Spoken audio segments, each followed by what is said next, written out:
Hi, welcome to another episode of Cooking Cookie. This is another Christmas episode. We got Santa right here. He's going to watch over us while we make a pineapple pecan cheese ball today. That is going to be good. See, it's got to have the fruit in it. I got fruit, pineapple. You know me. It's got veggies in it too, so it's really going to be good for you. By the way, this morning, did you happen to see Paula Deen on the Today Show? Is that the one that Matt Lauer is on? I can't even talk this morning. Well, anyway, wow, she's lost a lot of weight. She's turned into some little hot chick there. But he didn't know how to handle her, looking at him like he's a stick of butter. Yeah, well, let me tell you, she had on a black mini dress. I've never seen her wear a dress, so that was a surprise. Very nice looking on her. A black mini dress, though, with thigh-high boots. Can you believe Paula Deen? What a transition that is it not? Well, anyway, I guess they were making hams. She was making hams with all the different hosts that were on there. Some of them were their family traditions that they grew up with. And Matt Lauer was doing his ham. I don't know if it was one that she was having him do or it was his family one, but she kept telling him to rub his meat. And she just wouldn't let up, and he just didn't know how to handle that. He tried to ignore her flirting, and that wasn't working. She even repeated it again, and I think he even turned a little red. There was some blushing there. I don't know. I think he's a little bit of a wimp. Don't tell him I said that. Anyway, okay, maybe I'm exaggerating a little bit. All right, she had a black dress on. Maybe it wasn't a mini dress. Might have been down close to her knees.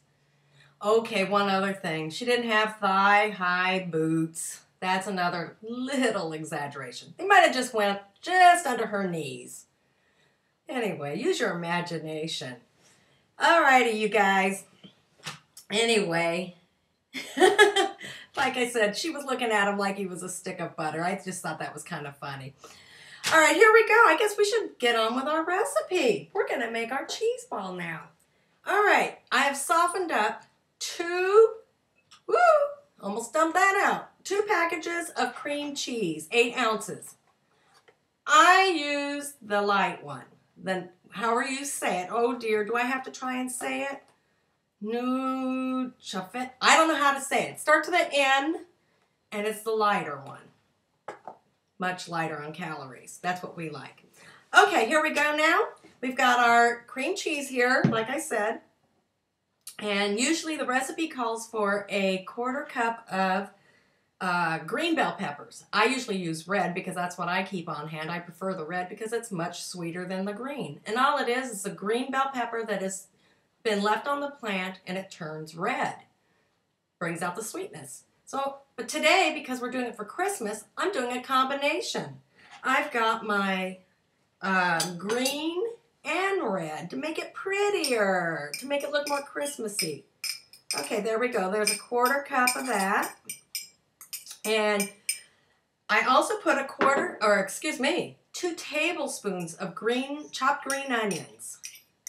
Now, there's people that have come to my house. They always say they don't like onions.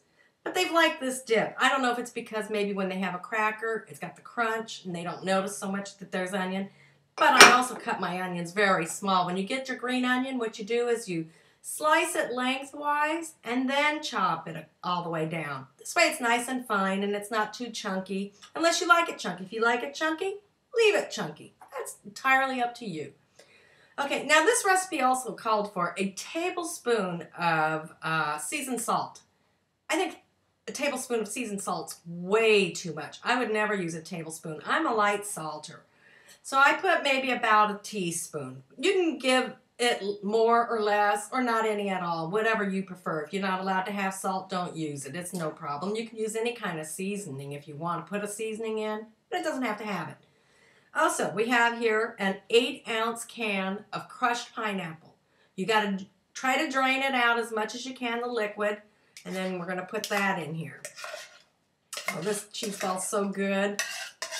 How can it go wrong? Look, you got your veggies and your fruit. I was losing my voice there. We can't have that happen on a show like this. Okay, and the recipe also says to put a cup of pecans.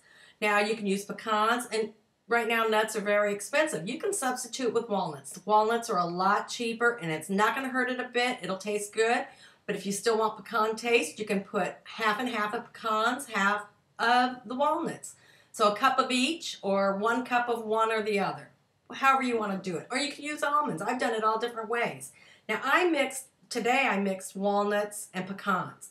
Now, the recipe says to put a cup of it inside the cheese ball. I don't personally think it needs a cup of it. So I'm just going to pour just maybe a 1/4 cup of it to a 1/2 cup. You can use your imagination. It depends whatever you like. If you like it to be really nutty, then you can do that and it's not a problem. Okay, then now what we're going to do is we're going to get our fork and just mash it all up together. And then after you have it all mashed up together, you're going to refrigerate it for an hour or 2. And then you're going to form your ball. But because we are doing this on TV today, and I didn't have one already made up, I'm just going to go ahead and ball her up in just a second after I get this going here and get it mixed really well. Try to mix it as well as you can. I would use a food processor to do this, but I don't want to chop my pineapple all up. So in this cheese ball recipe, we're not going to do that. Okay, Santa, you're just going to have to move over a little bit. I got my elbow going all over the place here. All right, there we go. We got that pretty well mixed up. Let me show it to you. Or I guess you can see it pretty much too, huh? All right, there we go. Rock and roll. There we go, rock and roll. Okay, I like music, if you haven't noticed, along with food. All right, because we are going to do this now, and I am going to do something. I'm going to really go clean today because I don't want to get my fingers all yuckied up. All right, I'll be right with you in just a second there. I know this is so rude. My fingers aren't cooperating. All right. There we go. I know these aren't the right kind of gloves. Yes, we're going to make a cheese ball. All right, here we go. I know I already said that. How many times? All right, here we are now. All right. You get all your cheese together there. Like I said, it's pretty mixed up. Ball it up. You ball her up like this. Get it as round as you can. Oh, it's a little mushy still. And then we go like that. All right. Then we have our dish with our other cup of nuts that we have here. And you go like this. You get your nuts and you just kind of roll it around in there. All around in the nuts. Nuts for nuts. Whoa. Okay, here we go. There we got it.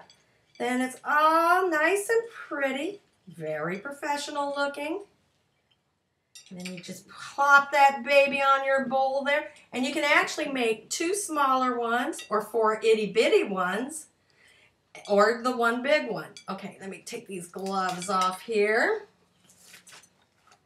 That worked out beautifully doing it that way. Oh my goodness gracious gosh. And then here we go. Look how beautiful that is. Isn't that magnificent? That is your cheese ball. And you can put a cherry on top and make it nice and pretty. Put some pineapples all around it or put some green around it. I would put some maybe parsley or something around on the outside and then put the cherry on top. That would look nice and Christmassy. But I ain't shaping it into a Christmas tree. I'm not that talented. And I'm not that patient. I don't want to take that kind of time. Well, anyway, next time I'm going to make a spicier cheese ball. Can't wait to make that one. That one's my favorite because I love my spices. Anyway, I would like to say have another nice evening. This is Cookin' Cookie. Have a nice night.